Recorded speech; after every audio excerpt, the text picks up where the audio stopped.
all of my windows, turning you looking at me with an X-ray vision like skeletons in my closet. I hit him right next to the teacher, you taking on me. Taking off all of my cellophane, touching on everything. What you want, what you need, you can have it all the way you look at me. Look at me, how you look at me. Hey, how's it going, guys? Welcome back to the podcast. This is The Journey, episode 4. This week's a little different. We have a new face and a familiar face back on. We got Dawson back on, for those of you guys who don't know, and then we have Josh. He's an entrepreneur. He has a great mindset on things. I figured it'd be good to have him on here. He has a very good perspective on things, and I just kind of wanted to pick his brain on certain topics and see his angle on things. So, if you welcome, guys, for Appreciate you for having us. him. Thanks for inviting me, brother. If you just want to give a little backstory on who you are, what you do, all that. Yeah, so my name's Josh. I'm a 22-year-old realtor in Northeast Georgia. Killing it on the real estate side of things. Also, like Bryce said, entrepreneur. That's the end goal. That's what I strive for every day. I'm excited to sit down on this podcast, talk a little bit about entrepreneurship, creatives, and goals and dreams and your mindset behind that. And I'm sitting next to two really creative guys. So I'm excited to dive into it. Absolutely. Y'all know me. This is my third. Yeah, it's my third one. So I mean, y'all know me. I'm not gonna introduce myself too much, but I'm one of the brand owners of Diiments. I'm a model. I'm getting in a little bit of trading as well, and that's just kind of what I want to do. Just live a life where I take a risk on myself. So For sure. Yes.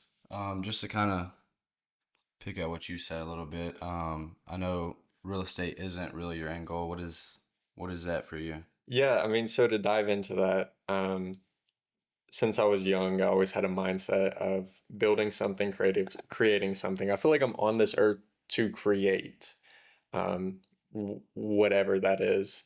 Honestly, I want to create a space. It could be a business, a venue, a creative space. I want to create a space that creatives like y'all can come into and vibe in, I guess you could say. Yeah.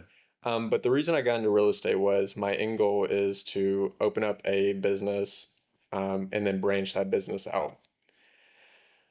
I use this analogy. So many people have heard it, but end goal is to open a business, or start goal is to open a business in Helen, Georgia, and brand it, figure out all the kinks, and brand it as a business that I can take all around the globe. Yeah. And branch out that way.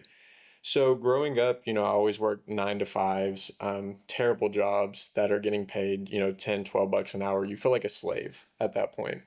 So my thought process is I need to get more capital. I need to make more money. How can I do that? And you have to leverage a high skill or a high ticket sales. So I have a mentor named Taylor Carroll, killer real estate agent, kills it with what he does. And he introduced real estate to me. And I said, I might fuck with that. I might like that.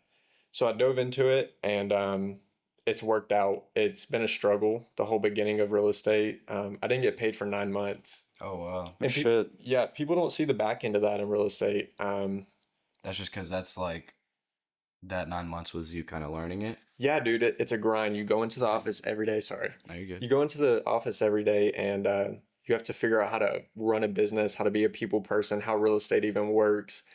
People think you can get into real estate and it's easy money, you make quick money, but imagine 9 months doing something every day and not making $1. Yeah, I've seen like a lot of people, like they'll post like a listing. It'll be like a $4.1 million house, whatever, whatever it is, and it's like that. Like they'll never get to a point where they actually like can sell it or whatever and like actually leverage the shit. And like I see a lot of people like first starting out, and they'll like get a bunch of listings, but it's like super hard to like actually sell that and have like credibility behind your name as well. Yeah. So yeah. I feel like you have to be able to like know how to talk to people, and also like you can't. I mean, I'm sure some people do. I don't really know how it works, but like you can't really like do someone wrong, because then that's just gonna follow you. Yes. So one thing that I really dislike about the real estate industry is it's like grown adults with a popularity contest. That's fair. I hate. Yeah, I can get that, especially around here. Yeah, you want to have the biggest smile on the biggest billboard, and You have to attract people. It's a people business at the end of the day. People have to trust you and want to use you. And with the brokerage I work at, Mark Spain Real Estate, what I do is nothing like a traditional realtor in the entire world. I think we're the only real estate agency that has a model of a cash offer. You come in and you get a cash offer on your home. So what I do is a lot different than a traditional real estate agent. But back to the popularity contest, you're in the people industry. People have to like you. They have to want to work with you. And I hate that it's like that.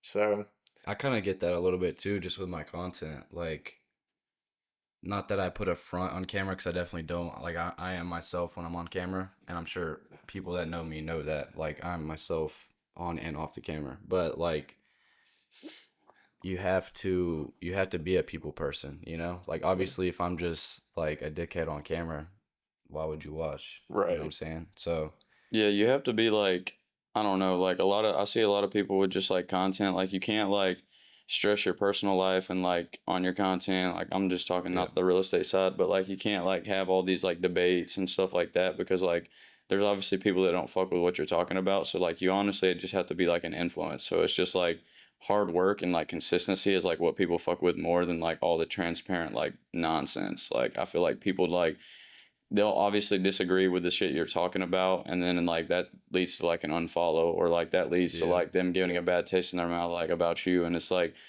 Instagram and content is like the one place where you can literally make your life look perfect. Like it's like that's about choice too. Like you can literally make your life look exactly how you want to look, and like people obviously are not going to be able to have an interaction with you and like talk to you, not every single follower, not every viewer or whatever. So like it's really important to be, like you're saying, with like just the biggest smile, biggest billboard, or even like being who you are on camera.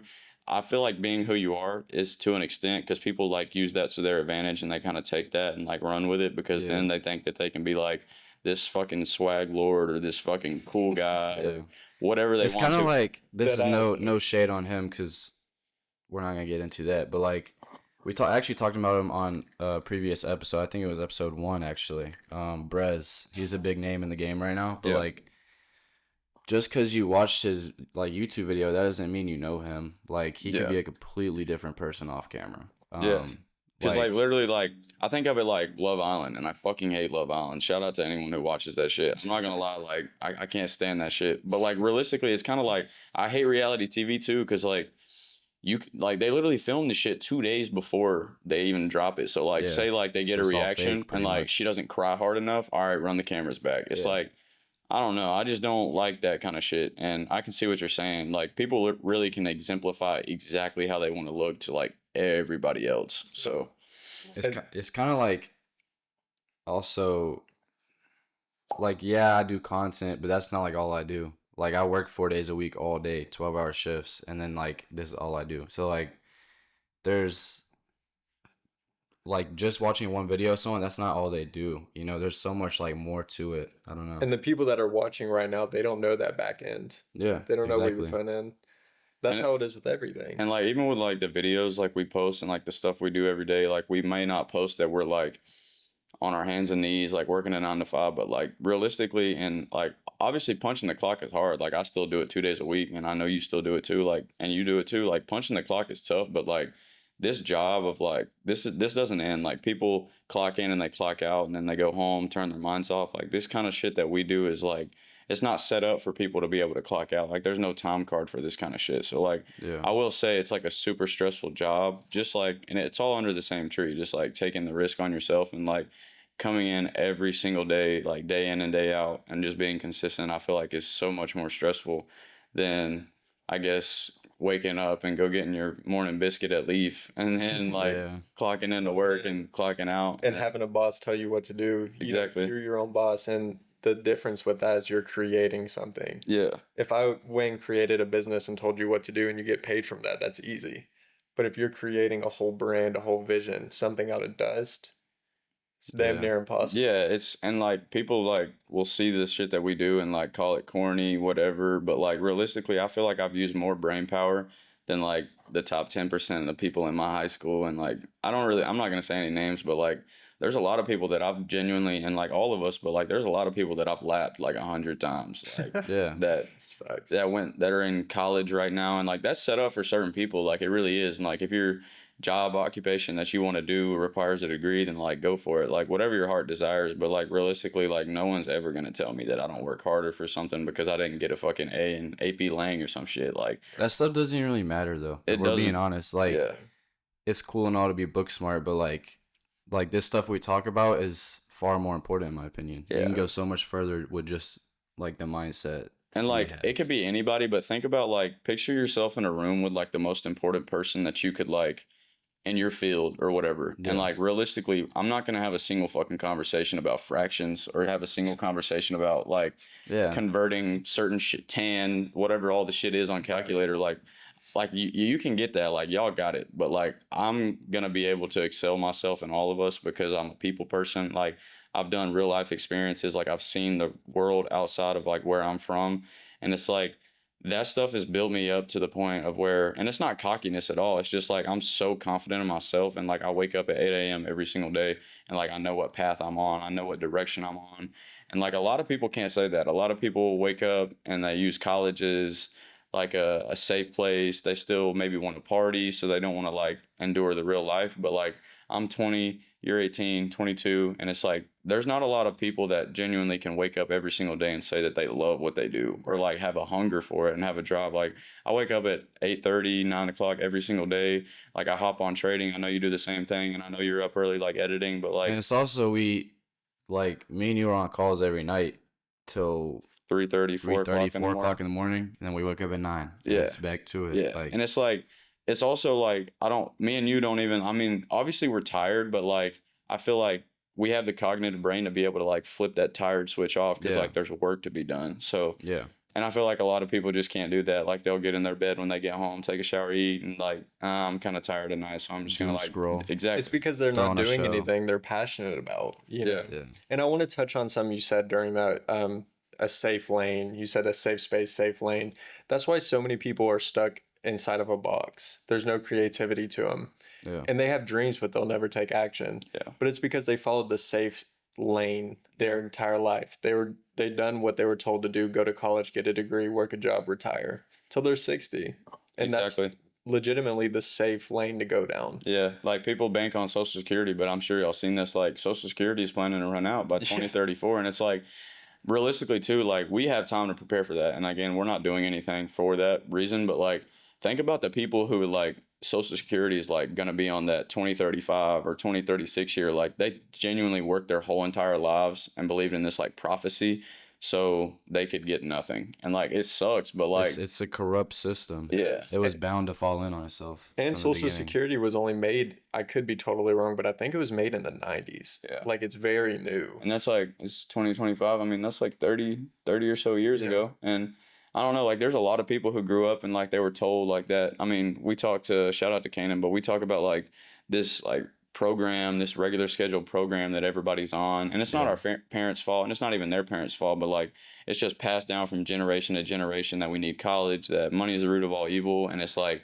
realistically, like the most successful people in the world, like they don't just have some giant ass oak money tree like in the back of their yard that they can just go pull money off of. Like this shit like genuinely takes like dedication, and like you have to wake up every day, like Josh said. I'll touch on that, just like being passionate. And I know me and Bryce talk about this all the time, but we talk about like I know it sounds weird and like maybe cliche, but like you'll never work a day in your life if you're passionate about what you do. And like that's honest. Like I don't wake up and it's not a drag to like do what I do. It's not at all. And I mean I just love it. Like I wake up before my alarms. It's like getting to that point. Well, the thing is, it probably is a drag, but you're so passionate about it that you don't realize that. Yeah. Like that's where people go wrong. They'll try and do like what we do, but they're not passionate about it. Yeah. So then it is a drag. Yeah. You know what I'm saying? Yeah. It's like after you work out, you're sore, but that sore feels good because you know you Yeah. accomplished Yeah. something. Absolutely. I just want to touch on, I read this book one time, and this is going to play into, I really think you're a product of your environment. Yeah. But I read this book, Psychology of Money, and it talked about Bill Gates, the creator of Microsoft. I've actually read a little bit of that book. Did you see where his school was the first school in the entire world to ever get a computer? Yeah. Oh shit. And That's crazy. first school in the entire world, his Yeah, school, that's get a computer. wild. He says if his school never got a computer, Microsoft wouldn't be a thing. It's crazy to think too. So you're a product of your environment, and someone has to break the cycle. If it's your parents, your grandparents, or you have to break the cycle to see the world outside of the box. And my dad, he was the one who broke the cycle for me and changed the whole way I looked, with being dirt poor till I was 12, got an opportunity to buy a business, and then became a serial entrepreneur from there. And that plays in with everyone's life. You know, someone has to break that cycle. It's either you or someone you know.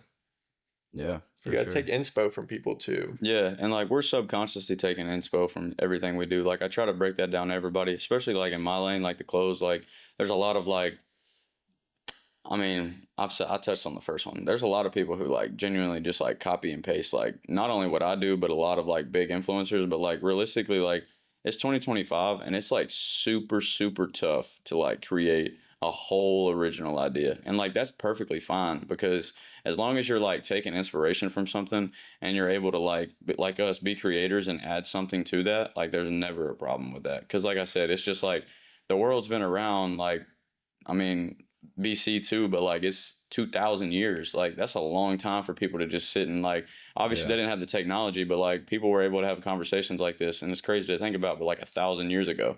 And like it's just super tough, and like people get in this rut too, like they think that they can't be creative because somebody else did it, but like it doesn't have to be that. Like yesterday whenever we did our concept shoot, like I found the inspiration and like we put it to work. And like it's also like I talk about like this a lot. And Hey, go again, show some love to that on Instagram too. Yeah. Real quick. Mr. DBae and Lemon Studio Pride right now. Yeah. Post for this sure. up. But again, shout out to Cannon, because like my boy Cannon Cleveland, just so influential to me, motivates me so much. But we talk a lot about like the daily seed, and like you don't grow without sunlight and water, and like that's daily action, and just like putting the time and effort and energy into like the things you do. It's obviously your seed's not going to grow without like doing the things necessary. So I really just feel like it's the number one thing. I know I'm kind of yapping, but like it's just initiative and action. Like that's the number one thing that you have to be able to do. Wake up every day and just put it to use, you know? So Yeah. I kind of want to go back. That. Initiation and action. Yeah. I kind of want to go back to like your story a little bit with real estate. So like when you get to the point to where you don't have to do that anymore and you're going to be like doing entrepreneurial things, right? I'm sure real estate's taught you like a lot of things, like what you've done and what you've learned. So like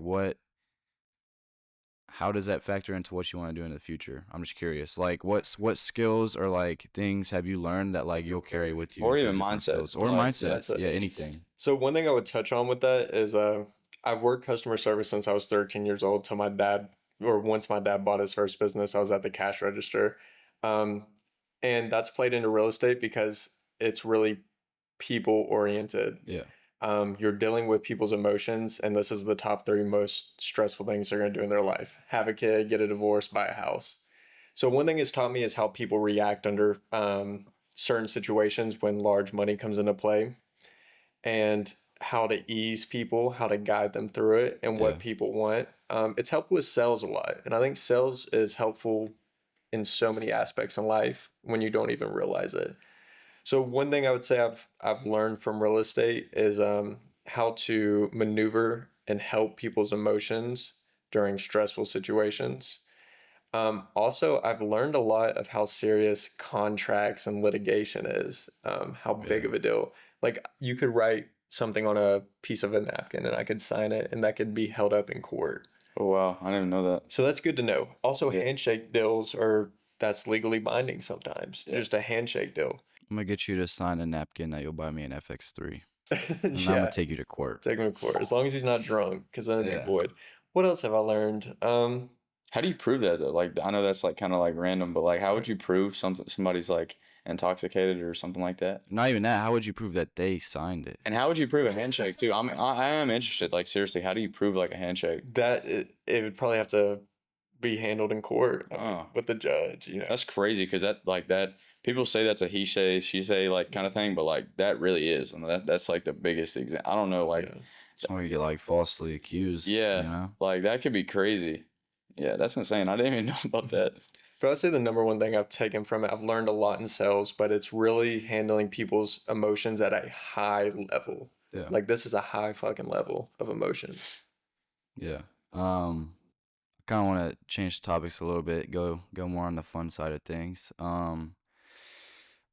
Since we're hooping tonight with all the Diiments boys, I gotta know who your GOAT is, and why.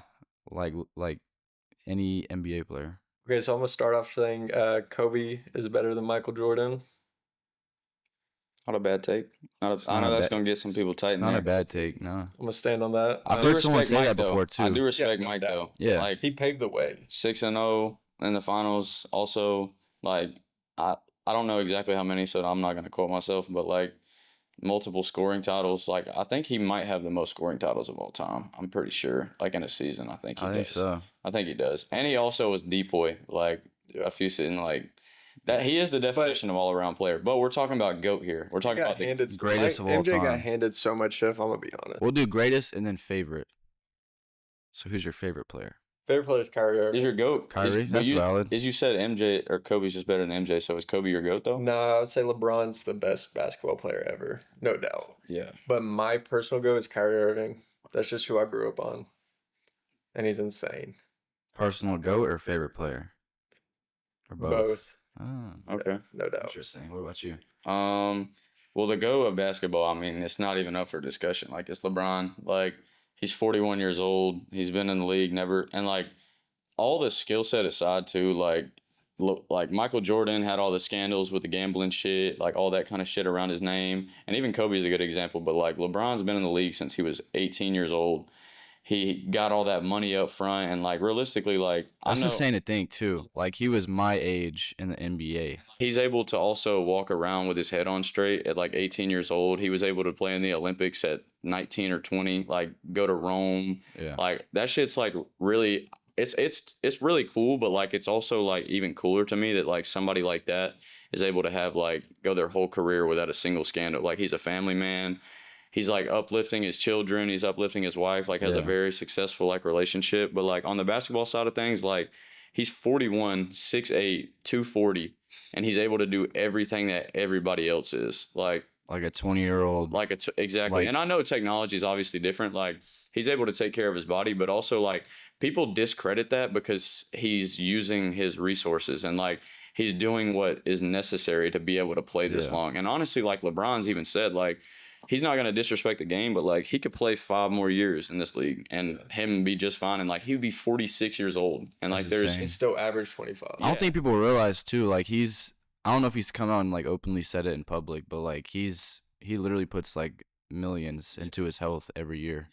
Like treatment, like everything. Yeah, you know? and it's like that's not like a stupid thing to do. It's just No. like he's literally like taking the set. It's like what we talk about, just like the seed and just the daily action. Like he wants to keep playing basketball, and it's not even like if he wants to. It's just like he's able to. He's able to wake up. I mean, what he's doing is literally relying on his health. Yeah, exactly. Because So- like when his health goes, I mean, obviously, and he's like, I like how he said he doesn't want to disrespect the game either. Like as soon as like it's time for him to go, like he's gonna be done. But like. Yeah.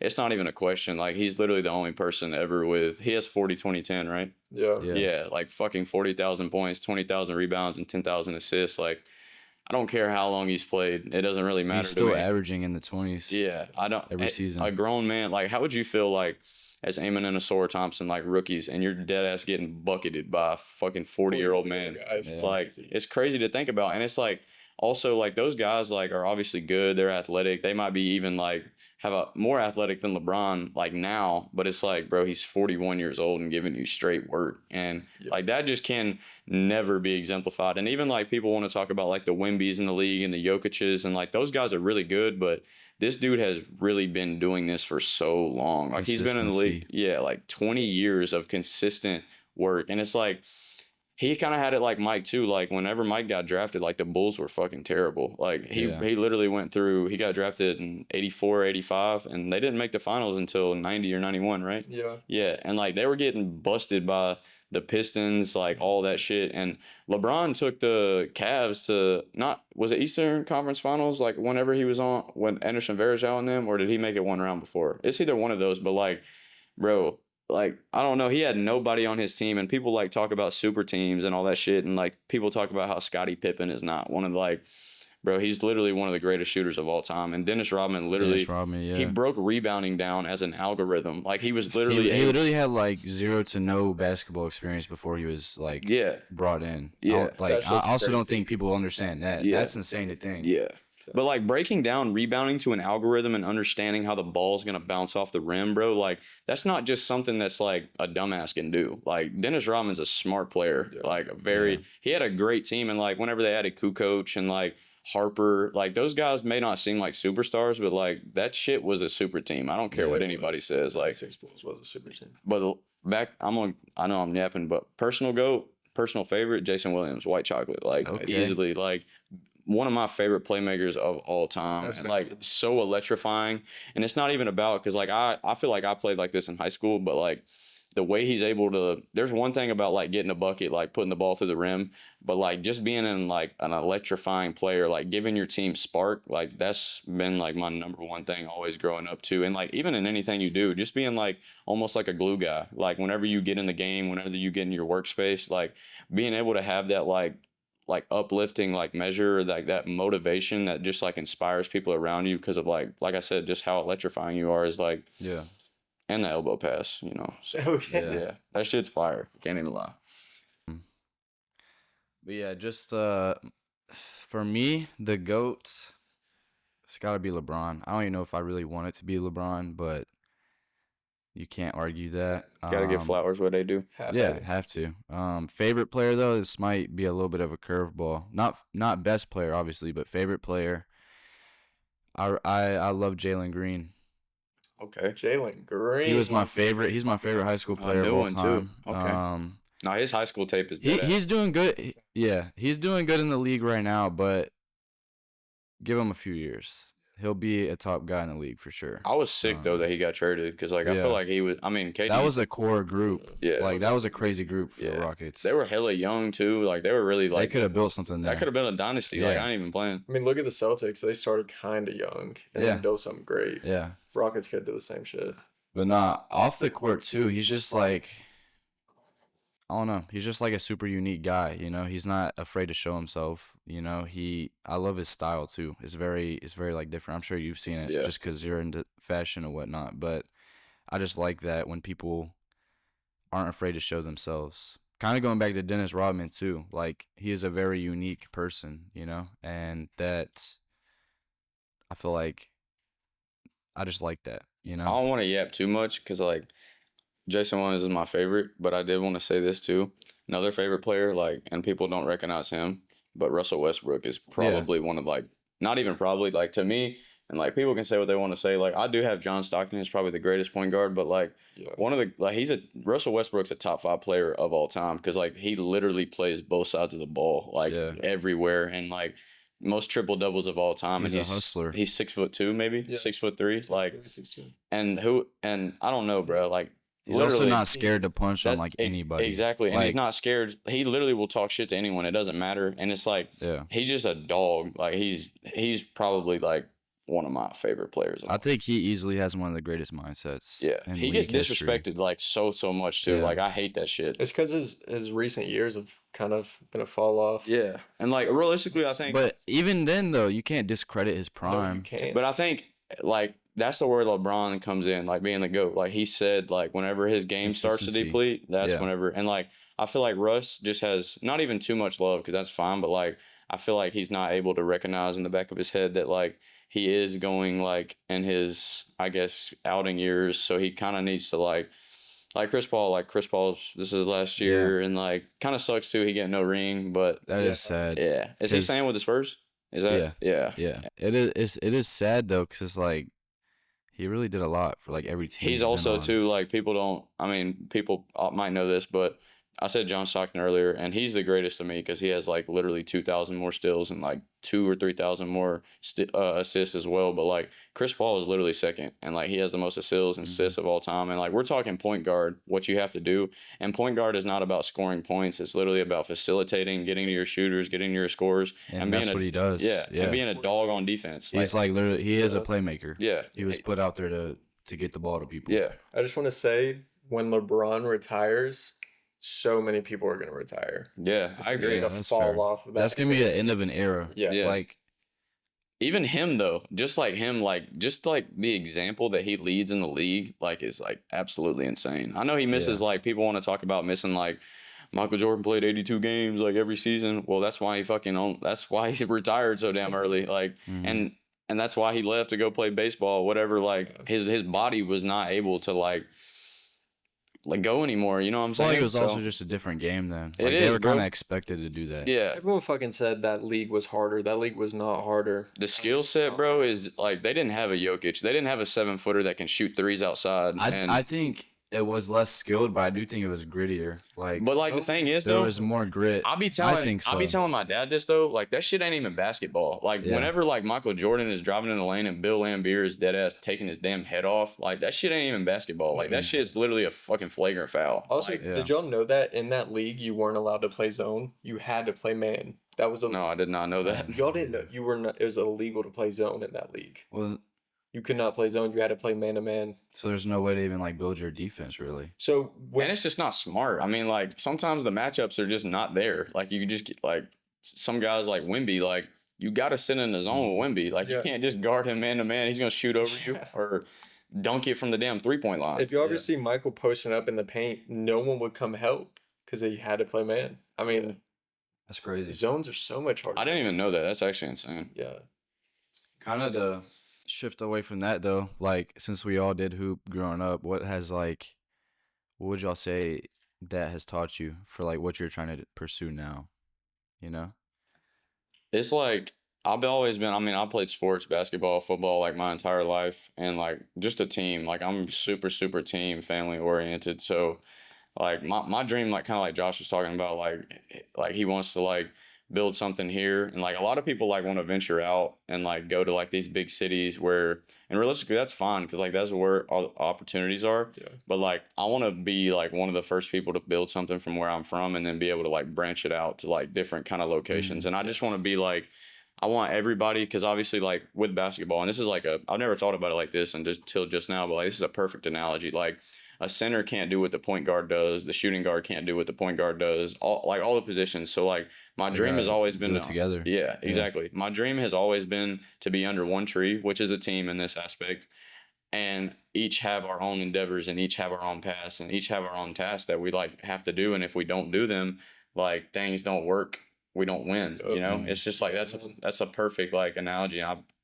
I've never thought about it like that, but that's probably the biggest takeaway that I got from basketball, and just like the discipline, because like we're being yelled at, we're being screamed at, but like that kind of stuff. And like I'm fortunate enough, like that shit was my dad, like growing up, but like he really did teach me like to be disciplined and like be able to like take authority as well. Because like although we're in our own lanes, we don't have a boss. Like being able to like handle that authority over somebody who's like not even more successful, but like has had a path where they're already successful, and like being able to take that in and being coachable is basically like the biggest thing from it. And just like being able to take criticism and not thinking like not being myopic and just like have this like tunnel vision that you like think that you know everything that going on. Because realistically, bro, like it doesn't, like LeBron can talk to like all the GOATs and like even shit like that. Like Bill Gates can talk to people like, and they can learn shit every day. Like there's so much to know in this world, and so much knowledge to like take in, so much wisdom. So like that's probably the biggest thing that I take away from it.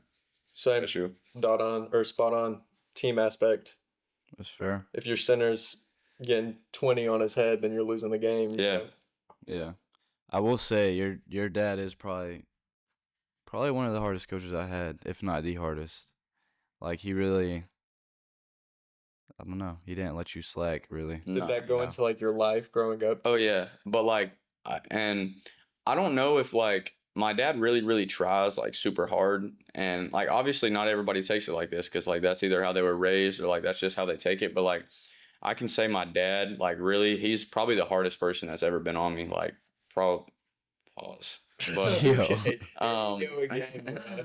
no, I just heard it back in my head. But like no, my Shout dad. out Jackson. No, Shout out Dad, Jackson. shout out He got Judy, hit bro. from the back. Yeah, no, but my dad, I mean, like, although like he's so like tough on me, he like like whenever I'd make a shot in basketball, like he would never clap his hands, and like that shit used to get to me. But like also it like keeps me like it keeps me humble to know that like my dad does all of it with love. Like he always tries to make sure that like people know that like he loves the kids like his own. And like again, not everybody takes it like that, but like my dad is like a perfect like exemplifier of like he's gonna discipline you and he's gonna make you run, he's gonna make you do all the shit, but like at the end of the day, like my dad does it all with like will intent, and like he loves everybody that he's around. And like even to branch off from that a little bit, like my dad took a step away from coaching like whenever I graduated, and it didn't have anything to do with me graduating. Like he did the whole summer with the guys, like, and it just got to that point where like he had so much stress on his shoulders and pressure, he felt like, and he just like had to take some time away, so he started his own business, whatever. But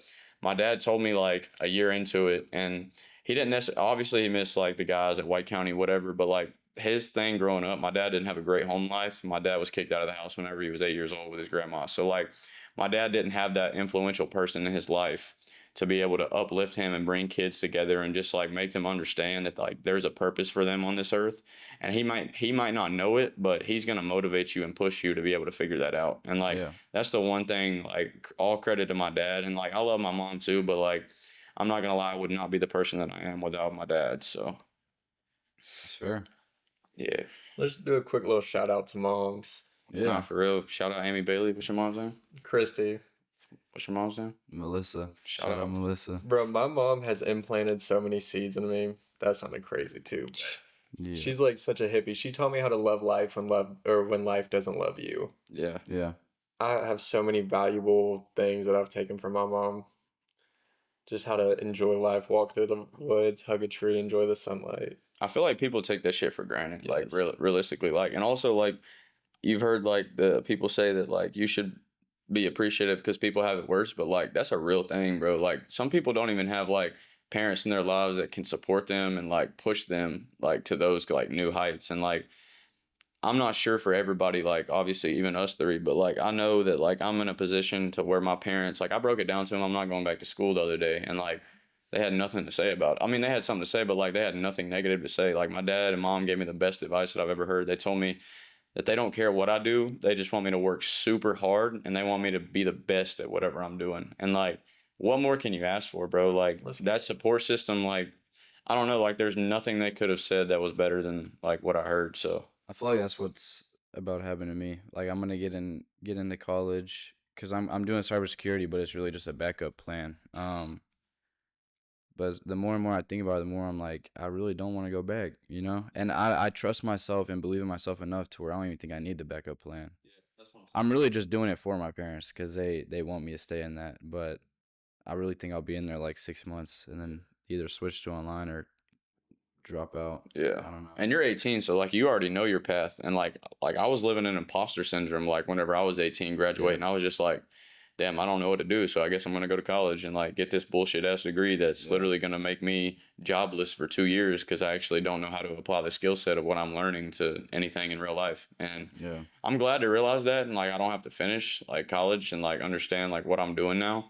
But I mean, realistically, there's a lot of people who like just live that imposter life and like they don't even know who they are. Never figure out what their thing is. Yeah, like they don't even know what they want to do. Like I even asked my dad the other day, like if he could go back and like, because my dad's a teacher, obviously, as y'all know, but I asked him every day, and like some people's like they want to do this, but I was like, bro, did you want to get up at 6 a.m. every day and like go to bus duty like as a kid? Like, is that like really what you wanted to do? And like obviously he said no, and I asked him whatever he wanted to do, and like he couldn't even tell me. And like that shit sucks, bro. Like having somebody like that grow up, and like no offense to my dad at all, but it's just like he was never given an opportunity to believe in himself. And maybe that was his, like you said, the product, you're a product of your environment. Maybe he was around a bunch of people that told him that whatever his dreams used to be weren't accomplishable without going to college, and he went to the military, but like doing all this other bullshit. And like realistically, like, and I know financial terms were also a lot different back then. It's like a lot harder to make money back then. Like we have a lot more outlets, but like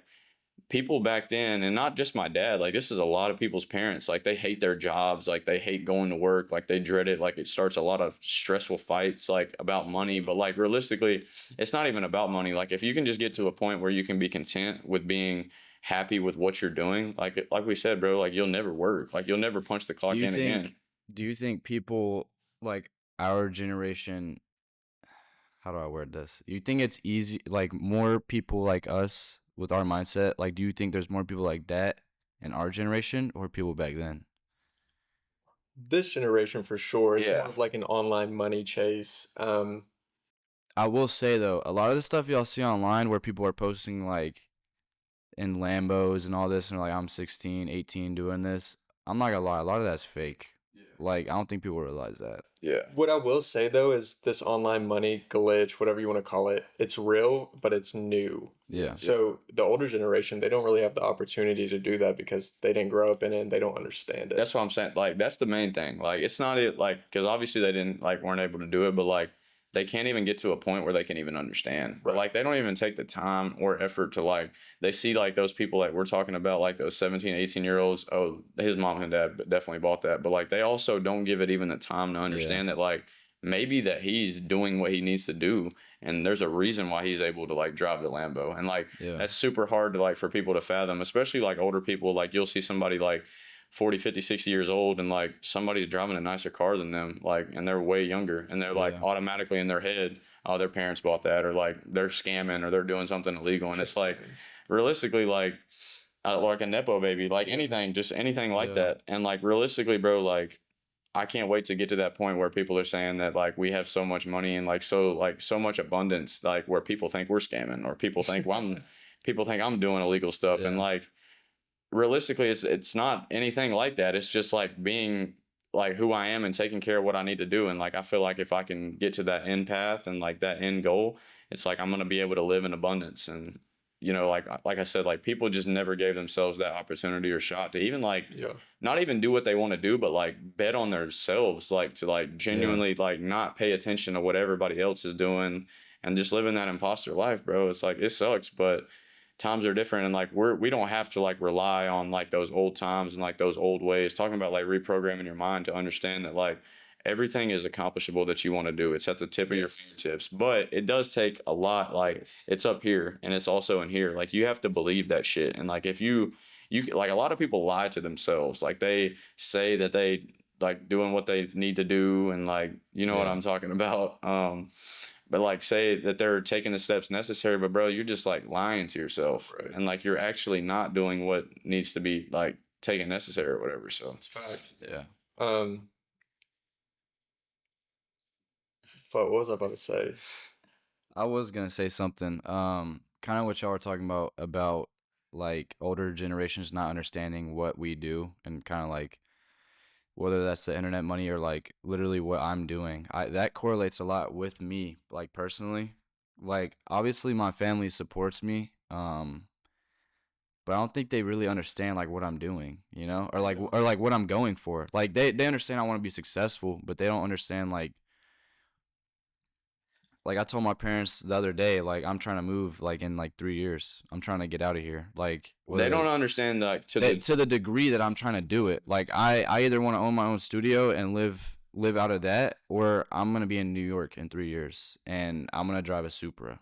Like, I don't think they fathom that. Yeah, I don't think that people like they like and realistically, I mean, I guess that like it's somewhat of a respect, but like I also think of it like respect. Like, people think like they hear me talk about like what I want to do, like I want to have like a runway in Paris and like Milan Fashion Week and shit like that, and people are like, yeah, like keep going, but it's like, bro, like They don't. Yeah. like I'm See, that's the feeling I get. Like, they're like, yeah, come on, like you can do it, but it's like, do you really believe in me? You know what I'm saying? Like, I get a little bit of doubt there, like when the closest people tell me that. Like, same way. I don't know. It hurts telling people your dreams sometimes. It really does. I think it hurts them too. Like, when I tell people what I want to do, especially like people older than me, like, I feel like I hurt their feelings because they don't have anything near what I'm going for.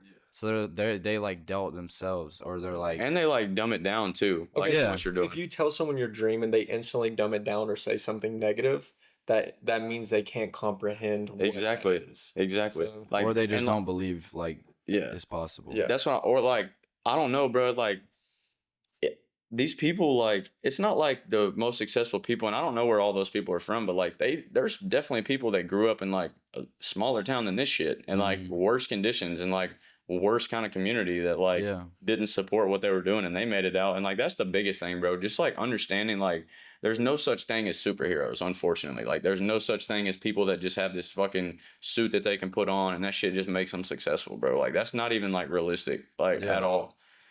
And like people just come from like we haven't necessarily came from like dirt poor, but like, bro, there are genuine people who are more successful than us that came from way worse than what we came from, like way worse.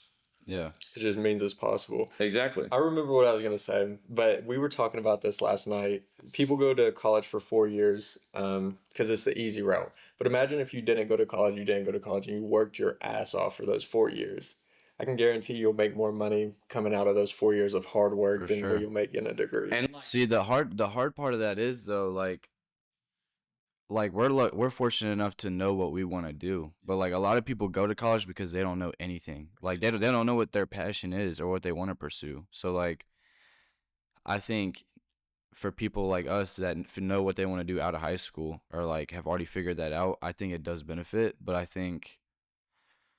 don't know. I think experiences teach people a lot of things. I think if I didn't know what I wanted to do, I still wouldn't want to go to college, but I would probably go just to experience it and just to like figure things out, you know? I hate to be that guy too, but like, and again, it's not good to like rely on your cell phone, but like, I have a doctorate degree like on my phone and an app literally that I can literally ask anything and they can tell me and I can literally know it just like you do. So like, and they can explain it to me probably in better detail than your college professor, than whoever you went to can like, and that's the same time like with this new AI shit too. Like people don't genuinely understand like what we have. Like that shit's like, it's like groundbreaking, bro. It's literally like earth shattering, like what you can do. Like you can. It's also terrible.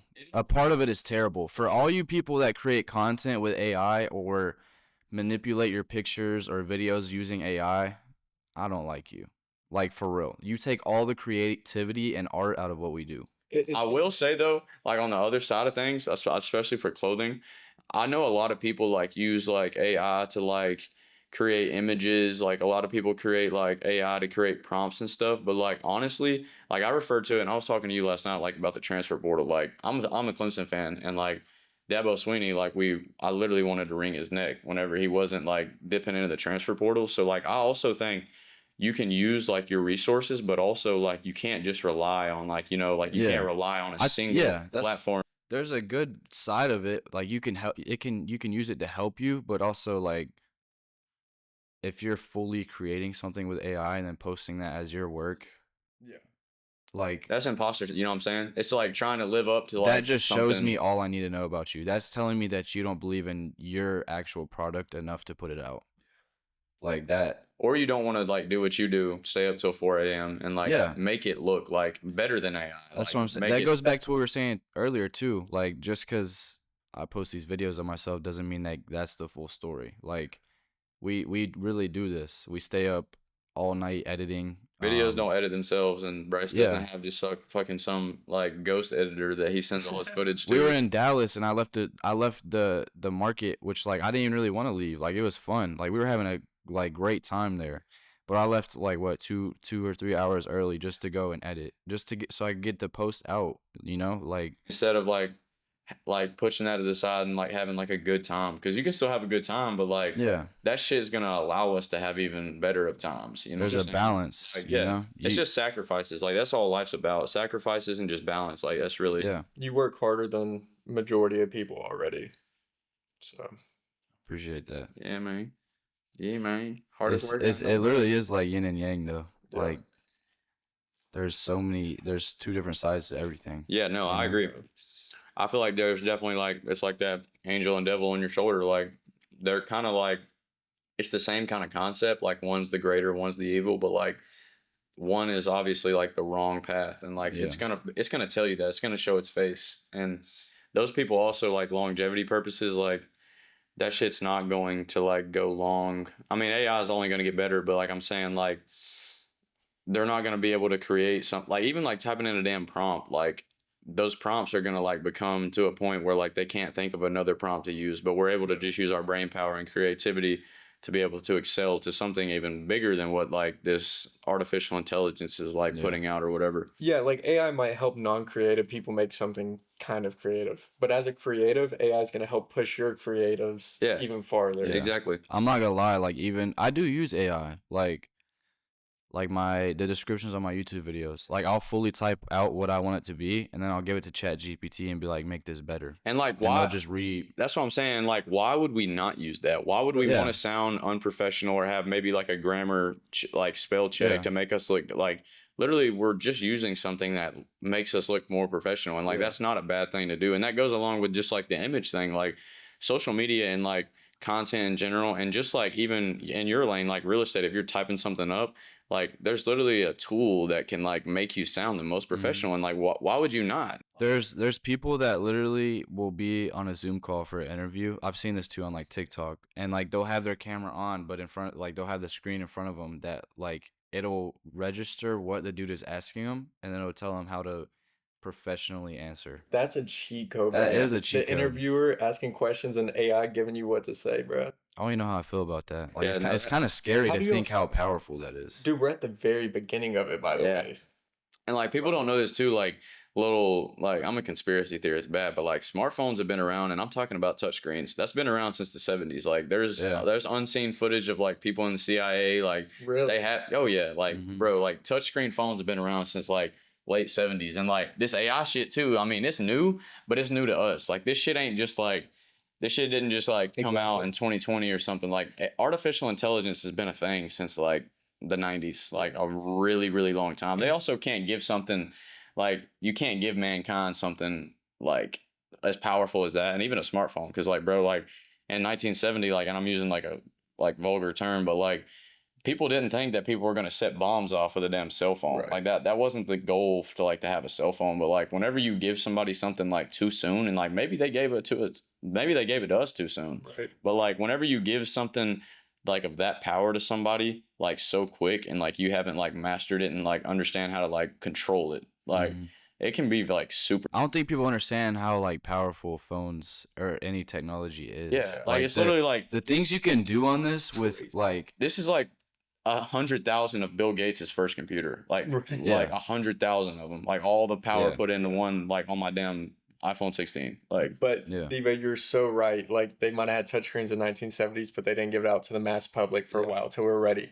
There's probably such a deeper, bigger AI that we don't have access to. And we have the population has access to a small portion. watch of it. this. Watch this. I can watch agree. this. And I ain't gonna lie, like Shane Dawson be on bullshit. Like Shane Dawson is crazy. But bro, like I watched his AI video, and like he was just kind of predicting like how it's gonna go. And like I saw something the other day about like where AI was able to like it had a CAPTCHA thing, and AI is not at the point yet where it can like type the letters in from the CAPTCHA, but like what it did is it took a screenshot of the photo, went to one of those live chat rooms where you can just talk with the human or like anything, like kind of like customer service but for anything, and it manipulated the human into like asking what it said, and like the human asked them like, why can't you like see it, and they said like something about their eyesight, and the human just spit it right out and like gave them the CAPTCHA code. And it's I just that shit's it's like it's able to manipulate. I just asked, I said, give me a funny game / question for the pod. Okay, yeah, that's a little weird. I can't say that on camera. Okay, what's more likely? You become TikTok famous from tripping in public, or you get canceled for something you said in 3rd grade? I really wasn't on bullshit in 3rd grade. Not in 3rd grade. Yeah. Not for real. I feel like you were. I feel like you were like class clown. Nah, but I wouldn't say cancel level. But I was class clown, I ain't gonna lie. Like, Yeah. I was always on bullshit. But also, like, my dad was a teacher too, so like I knew like I was riding the bus to his ass every day, so I knew like he was getting that phone call, and he was gonna wear my shit out if I was fucking bullshitting in class. Not 3rd grade. Tripping in public is crazy though. Yeah, I know. Like I could definitely see somebody, and I'm talking about like a crazy trip, not just like something like I'm talking about like eating concrete. I fell for you. Oh wow. I used to watch those videos. I can't lie. You ever seen Steezy Kane? No. Shout out Steezy Kane. He fell Nope. off a little bit. He stopped posting, but he was a good YouTuber. That's your main inspo? No, main inspo is Yeah, let's talk about that. Low 100 Thieves Low. He y'all remember like the phase challenge that went on like a couple years ago? It was like phase 5 or I something. know what you're talking about. Where they had like hundreds of thousands of people submitting not Oh applications yeah, I but remember that. videos, Yeah.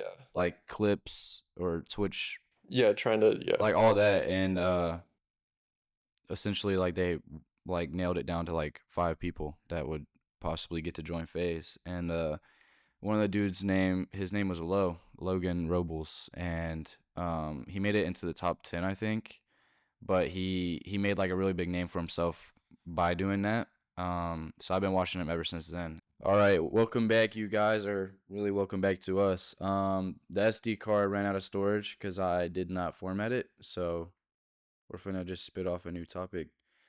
I guess what's our goals for New York in September?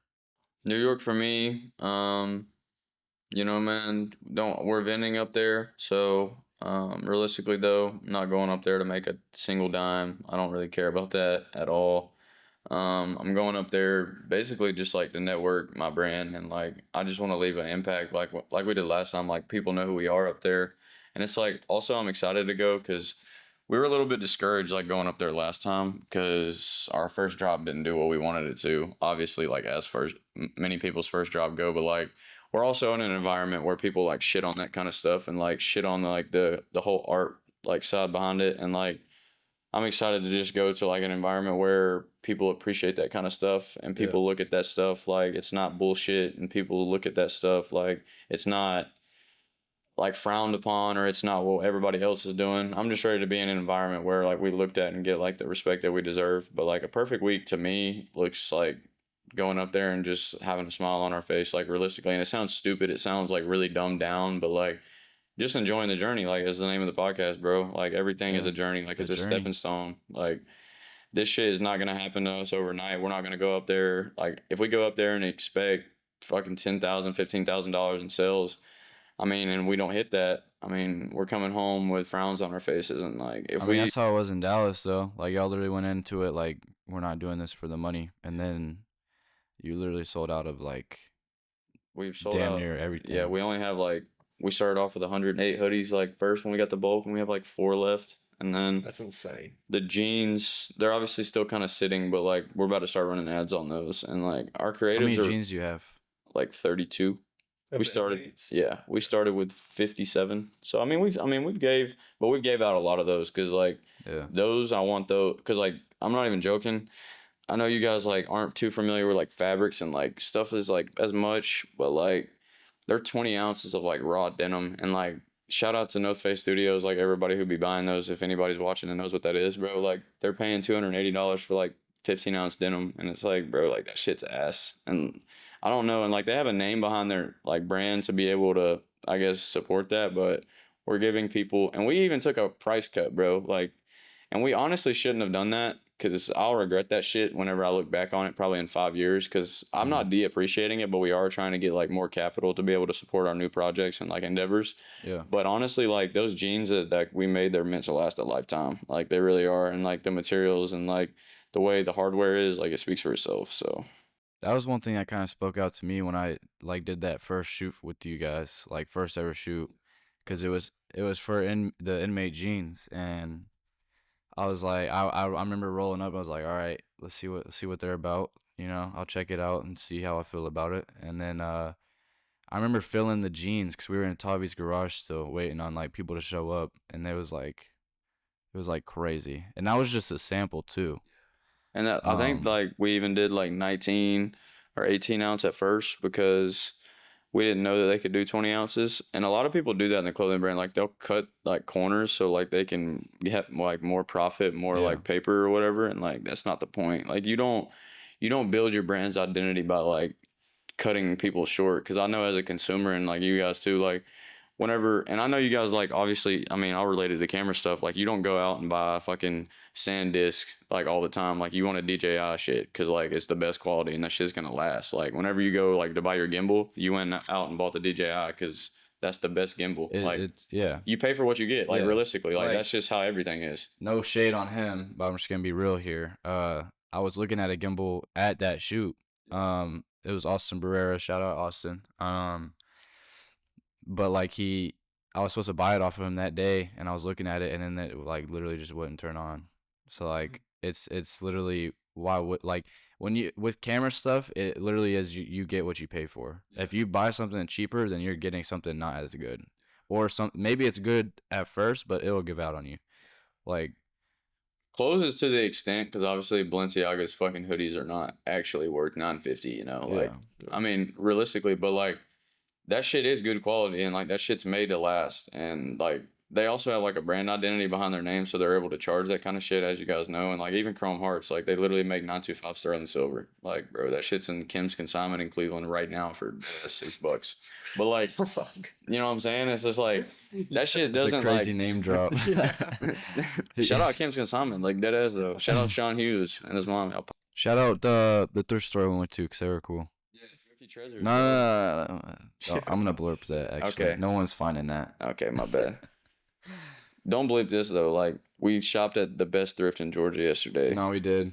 It literally has a sign in front of it, and like with the Voted best in Georgia Voted best 2 in years in Georgia. a row. and it's really 3. She told me that whenever I was in there, 2023, 24, and 25. So like I was y'all gonna not get a thrifting retro better. camera from there too, but That shit was bugging. Where it was bugging. Bleep this out again, but Thrifty Treasures and It's like right by Walmart.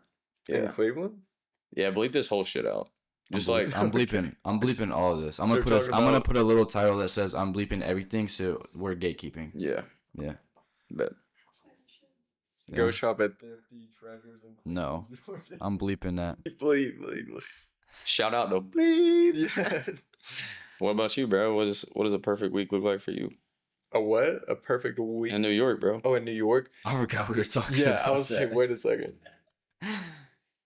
It's been a dream of mine to go to New York since I was little, bro. So You never I- been? Nah. So I want to experience a tourist. I want to be Yeah. a New York tourist. I want to go see whatever the fuck. What's it called? Rockefeller. Rockefeller. What's Yeah. it? Statue of Liberty. You know what was cool to me my first time? Which I was there for a film comp and we were in like Manhattan, so we were like literally walking distance from Times Square. Mhm. Um, Oh, in Wall Street. Sorry, I had to say One that. thing that hit for me though was when we first got into Times Square, and you know that scene in what's it called? TASM 2, I think it is. Is that TASM 2 when he's fighting the electric dude? I've never seen that. Oh, in the Spider-Man? movie. Yeah. Oh, Is that 2 or 3? 2, I think. But you know when they're in New York, Yeah. he's fighting Max and he's like bugging out, but like there's that whole scene where he sends the wave of energy or electricity, and it's like about to zap all the people on the staircase. Like I literally walked on that staircase. It See, was that so shit's fire dope. because that is right there on Times Square. Yeah. See, I want to experience Times Square, also Wall Street. I want to walk down Wall Street. Also the Diamond District. Oh yeah. Mm. I kind of want to do a lap around the Diamond District and try to meet like Vukum and Moses the Jeweler. Yeah. Do y'all watch them at all? Yeah. Yeah. They do like chrome heart Rolexes. They do like custom jewelry. It's the dude that wears the bucket hat. Yeah. He was wearing one of my homeboys' brand like 2 months ago. Shit was Really? crazy. Yeah. Hell yeah. But yeah, I want to experience it all, soak it in. And I want to be in the middle of Times Square with my phone going, New York City, please. No, we got to go there at night though, because You're gonna be like Jason Tatum after they won the finals. We did it. We did it. We did it. nah, bro. Like Oh, God. in Times Square, you may have seen this on TikTok or something, but we did this whenever I was in 8th grade. At like night, they turn off like all the ads, and it's an art gallery. Like at like 1 a.m. or 12 a.m. or something like We that. gotta do And that. literally, it's like a art gallery like everywhere, and it like flashes like all these different kind of images just like everywhere. It's dead ass probably like the coolest shit that I've ever seen in my life, and it has nothing to do with like nobody's trying to promote. It's none of that kind of shit. That'd be crazy on But, video too. Yeah, it's fire as fuck.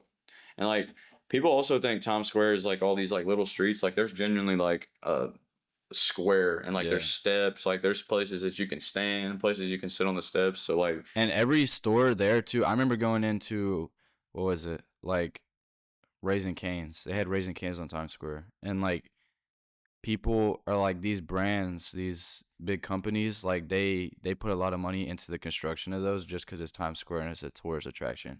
Like all these like basic places that even we have here that are on Times Square are like souped up. Yeah. Like the Nike store was like actually the most futuristic shit I've ever it's seen. like in my 3 or life. it's like Yes. 4 stories or It something. was like that. actually Yeah. insane. Like Even the McDonald's. even the walls were like, it was like neon, like I don't light even fixtures know. and stuff. Yeah, That's like just- it was so. I'll show you a video after we wrap this, but it was so futuristic. Yeah. It's insane. Can't wait.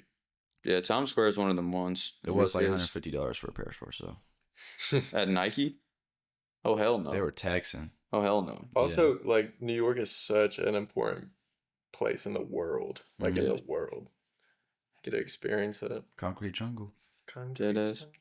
Bro, there were, I'm sure, like, obviously you know this, but we were driving down one day and we seen this hydraulic parking. Have you ever seen something like that? No. So basically, they can't, like, you can't build like this anymore because, like, there's no room Right. in New York. So what they do is they created parking garages that go up. So literally what they do, this fucking thing comes out of, like, it's like 5 stories, and this thing will literally come out like a damn vending machine, lower it, It's literally. back your have you car into seen- it, and that shit lifts your car in the air and puts it in like a fucking Have you seen the cash. big? Drop it off. Yes. You know, like the big Carvana? Carvana towers. Yeah. It's like that pretty much. Yeah, I don't know if I trust my wheel. dead ass, bro. I was thinking the cars on the bottom, like, there's got to be like some insurance here, because like, what if that bitch just Yeah.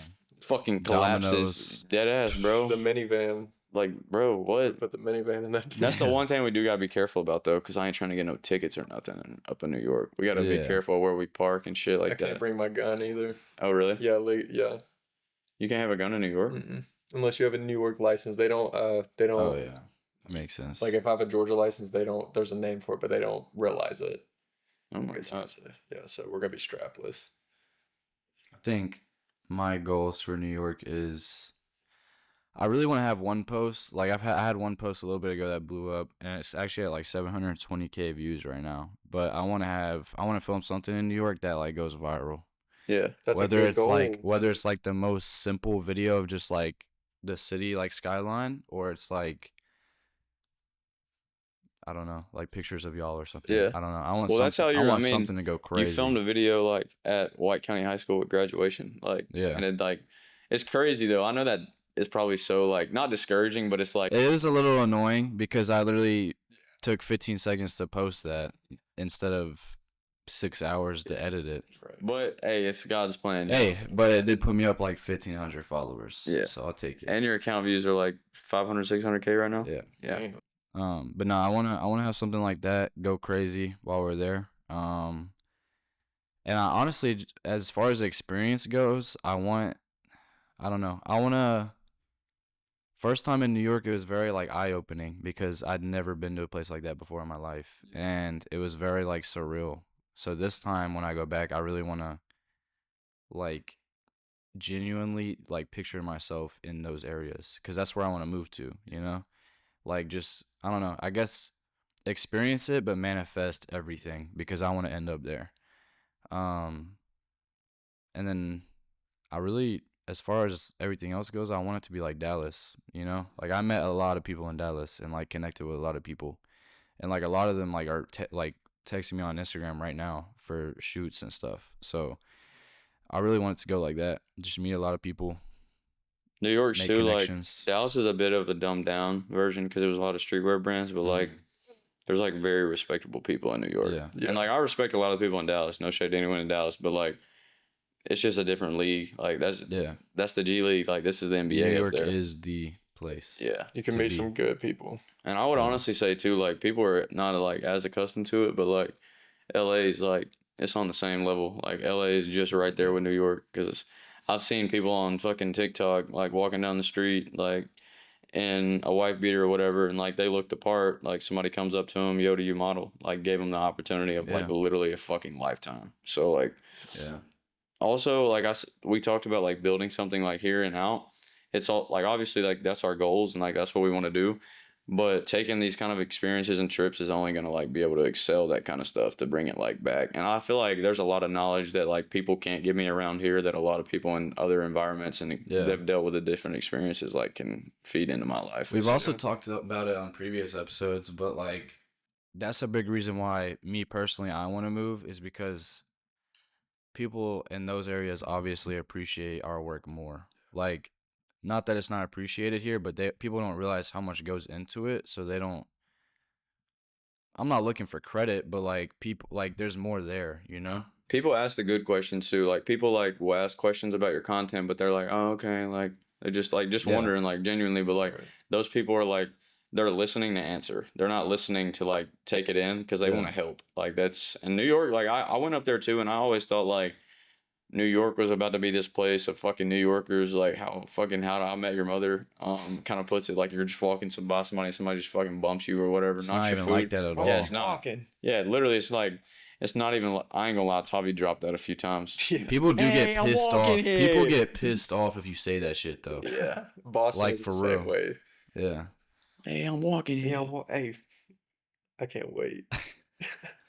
Nah, it's definitely like a different like movement. Like people genuinely hustle out there. Like they like the coolest one of my favorite parts too is like we'd wake up like film day. Like we woke up like 7-8 o'clock in the morning and got out and went and started filming. But like I can't tell you how many people were up and like out like going and getting coffee and then going to work. City or, that like, never you know, sleeps, Yeah, bro. no joke. It like that's a real thing. Like Yeah, like no, dead ass people doesn't. were 'Cause out and like whether it was going to work or like I can't tell you how many people were just out like on a run or like walking their dog. Like we were out people one night aren't till lazy 5. out there. Yeah. We were out one night till like 4:30 or 5, and bro, like the city is jumping. Like Yeah. you Really? would think it's damn afternoon at 1 p.m. Like it's crazy, and like that shit's like also because people could be doing the bullshit, but like looking at it through the lens of like, damn, like these people are all up, and I was just asleep. So like, I don't there's- think like Yeah. I don't think I saw like a single person that was like, okay, you're like a bum yeah. in New York. Well, Yeah. there's a stat that I saw: one out of every 10 New Yorkers are millionaires. Yeah, that's I believe fucking it. insane. That's insane. So Yeah. you walk by 10 people, one of them might be a millionaire. yeah. Yeah. Shit's Imagine being a real estate agent in New York. Yeah, insane. You'd make killer. insane. Imagine upstate too. Yeah. Them upstate houses, that's fucking They're chicken. pretty. They're really Yeah. pretty too. Upstate New England's beautiful, dude.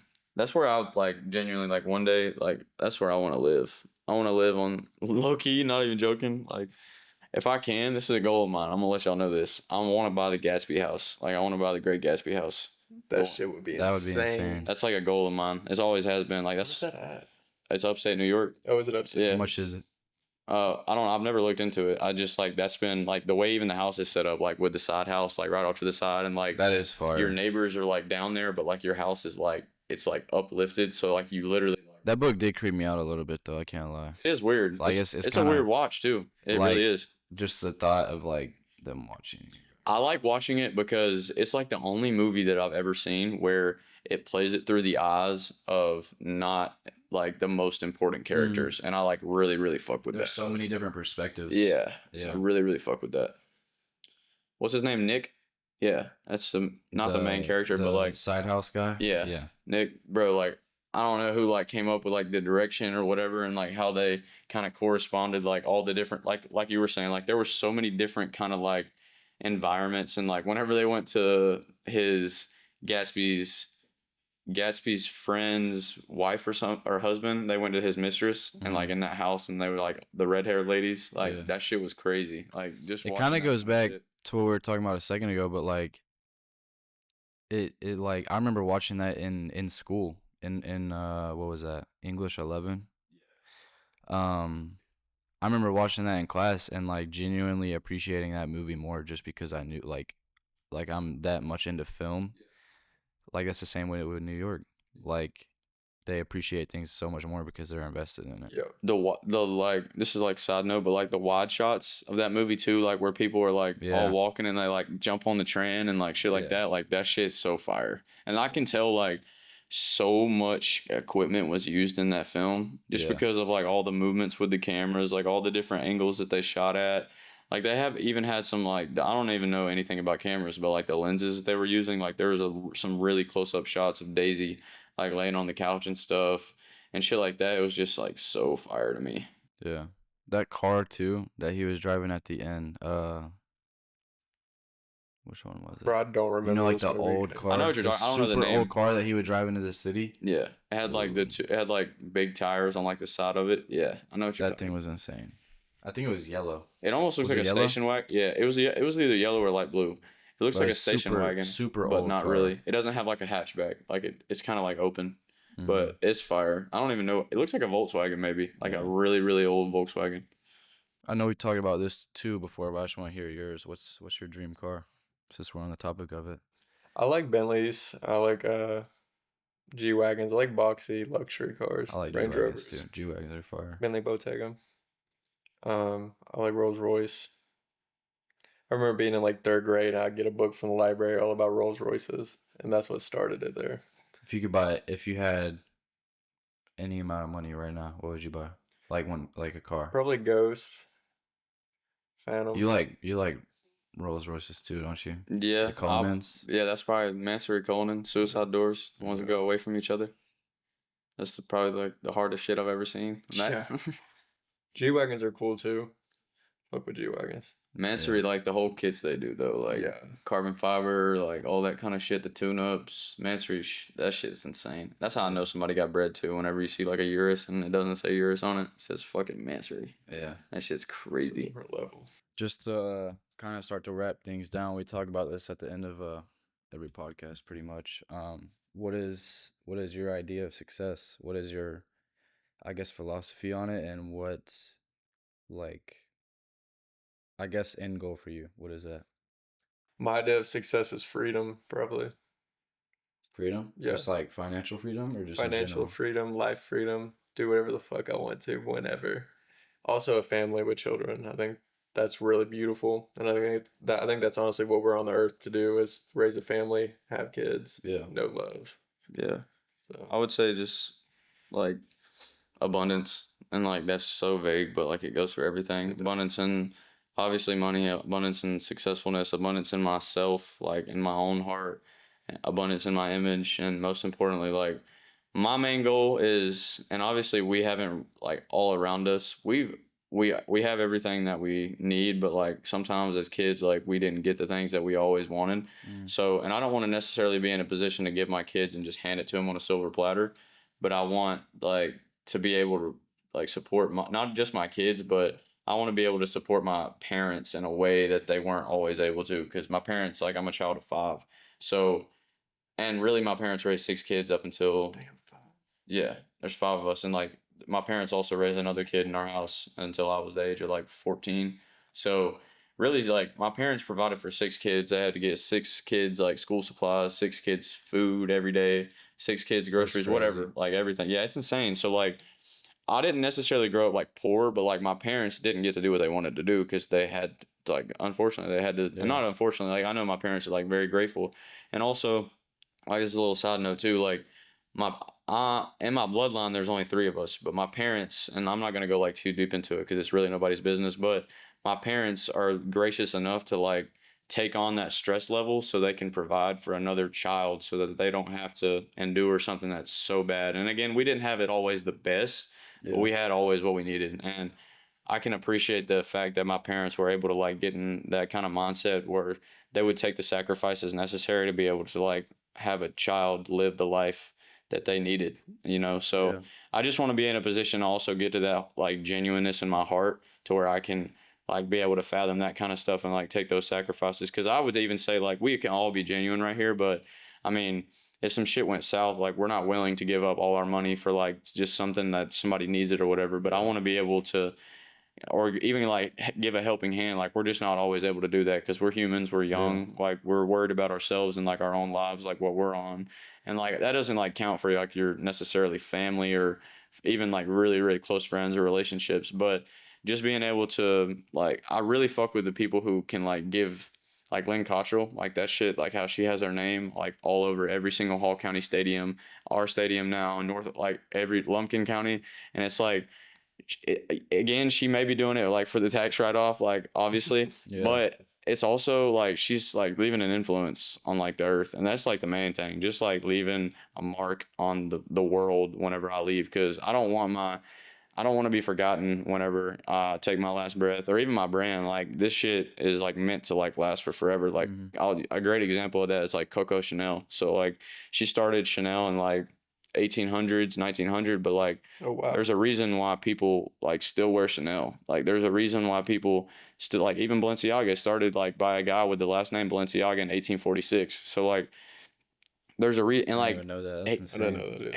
He never, and all that means Balenciaga, all it means is, or no, Vetments is what it means, but Vetments has also been around a long time, and it literally means like something like I think like Cool Clothes or not Cool Clothes, but it's like something like that. Like but like anyways, it's just like those people are remembered because they did what was necessary or whatever. And like that's just so fucking cool to understand. Like whenever you walk into like this modernized Balenciaga store, to know that it literally came from 1846 of somebody who had a vision for this shit. And if he could only see it now, like shit's like actually insane. Like, and even not just them, like you could think to like his name's not Richard Stark, because is Richard Stark. No, yeah, his name is Richard Stark. I always get him confused with fucking Iron Man. That's what I was saying. No, but Richard Stark is the creator of Chrome Hearts. And like, if y'all ever watched Full House, like fucking Jesse in Full House had full chrome on. Like nobody peeped that though. Like full chrome heart, leather vest and all that shit. But like, I mean, that shit's so like, and he's still alive, but like seeing like what it started off as and shit like that, and just like what it branches out into, just like that abundance is just like so fulfilling. Like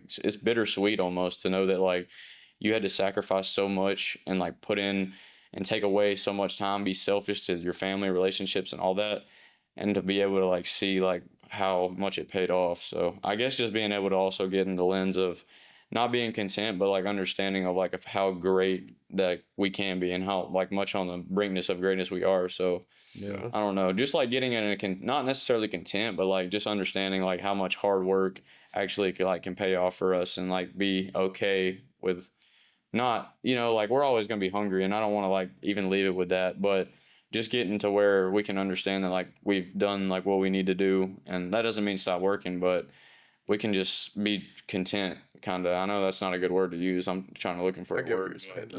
But that's good. I want to just as one last thing before we put a cap on it. I wanted to start doing this on every episode. But if you could leave, we'll say 2 to 3 sentences, or like something short for the people that would watch this video and are interested in like what we talk about and the journey, the mindset, all of that. If you could leave like one thing on them, just like something impactful. Yeah, I what would you live by say? this. This is something I live by, and I'll tell everyone. You have the same exact brain. You breathe the same. You walk the same as Elon Musk, Bill Gates, Jeff Bezos. If they can do it, you can do it. You have a brain. You can do what they did. So live by that. I don't want to like even think about it too much. I kind of just want to spitball here, because I feel like if I think about it too much, it's gonna come off as bad. It can be anything too. So like you can say whatever you want. Realistically, I'm a big risk taker, especially on myself. So what I can say is just bet on yourself, because no one else is gonna bet on you, and promote yourself, because I promise you, no one's gonna promote you the way that you do. So. And I guess like, and want kind of like to wrap that whole thing up just with those two, it's just like believe in yourself. And like, cause like I didn't see 2 years ago that I would be able to like sit on here and do a podcast. Like I couldn't even fucking talk to people 2 years ago. So I know that's a lot longer than 2 to 3, but you're good. Bet on yourself, bro. And literally, cause no one else is going to be able to bet on you. Like we're playing the games, we're gambling. We're not the card dealer, like dealing the shit out. So like you're not going to make any money by not betting on yourself. So. Yeah. I love that. Mine's a little bit of a mixture of both of y'all, to be honest. I'd say just, like you said, nobody's better than anybody on any degree, just because you have crazy money or crazy influence doesn't make you a better person than somebody. So for me, I'd say just find your passion, put your head down and just work, and good things will happen. Yeah. The journey. Nah, Rick said something. Rick Owens, like just inspirational shit. Like he said this one quote, and it's like super famous. Can I plug it into the mic real quick? What? Can I like plug it? Yeah. All right, bet. Hold up. Copyrighted. It's actually like it's a really good quote, but I'll let y'all hear it too.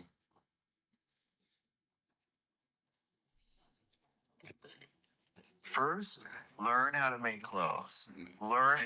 First, learn how to make clothes. Learn how to make clothes. Learn how to make clothes. Don't do sketches and collages, because that's bullshit. I mean, anybody can do that. You have to learn how to make clothes.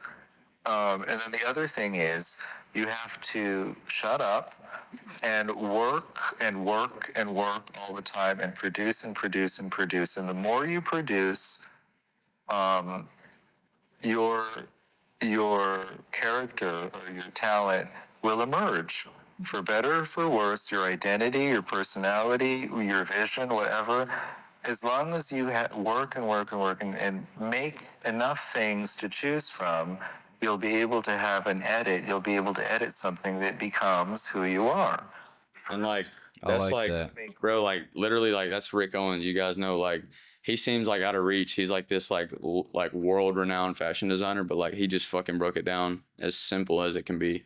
Shut up and work and work Make and work. clothes. Exactly, bro. Make clothes. Like stop doing all the bullshit, like everything else. And like I mean, it really goes for anything. I just use it as an analogy because like that shit's so fire to me. Like No, it is. he's I one like of like that. he's like one of like the most respected people in the world, but he's literally just telling you to shut up and work. Like that's it. Just produce. And like one day, like he said, like your vision, your personality, your character, like all that shit will come out. Like if you literally can just put the time in and just dedicate yourself to what you're doing. So I like that a lot. I like that too.